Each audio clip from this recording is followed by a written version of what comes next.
के मरीज बढ़ रहे हैं ऐसा अपन कह सकते हैं, बट की हकीकत में हमें देखा जाऊं तो टीबी के जो जांच करने की टेक्निक्स है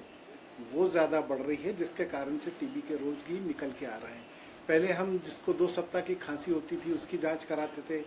अब हमारा दायरा बढ़ गया है जिसमें 2 सप्ताह की खांसी हो उसकी भी जांच कराते हैं, 2 सप्ताह का बुखार हो उसकी भी जांच कराते हैं, किसी का वजन कम हो रहा है उसकी भी जांच कराते हैं, किसी को डायबिटिक है उसकी भी जांच कराते हैं, कोई अगर स्मोकिंग करता है उसकी भी हम जांच कराते हैं, कोई खदानों में काम करने वाले श्रमिक भाई हैं उनकी भी जांच कराते हैं। तो हमने जब जांच का दायरा बढ़ाया है तो डेफिनेटली मरीजों की संख्या ज़्यादा निकल के आ रही है, इसलिए ऐसा प्रतीत होता है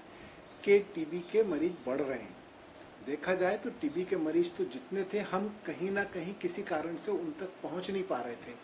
अब हमने जांच का दायरा विस्तृत करके जहां तक हम पहुंच नहीं पा रहे थे वहां भी पहुंच के हमने टीबी के मरीजों को खोजा है और निकाल के उनको इलाज पे रखा है, क्योंकि लक्ष्य है कि अब 2025 तक हमें टीबी का उन्मूलन करना है।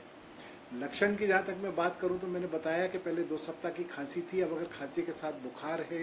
या खांसी में खून आ रहा है या सीने के एक्सरे में कोई भी एबनॉर्मलिटी आ रही है, आपका वजन कम हो रहा है या बच्चे का वजन नहीं बढ़ रहा है या शाम को बुखार आ जाता है, लो ग्रेड फीवर कंटिन्यूस बना हुआ है, तो ये सारे लक्षण अगर आप इनमें से कोई भी एक लक्षण है तो आपको जाकर के टीबी की स्क्रीनिंग या अपनी जांच कराना चाहिए। अगर टीबी नहीं आती है तो बहुत अच्छी बात है, और टीबी आती है तो ये भी अच्छी बात है कि आपकी बीमारी बहुत प्रारंभिक अवस्था में पकड़ ली गई है और इसका इलाज बहुत आसानी से किया जा सकता है।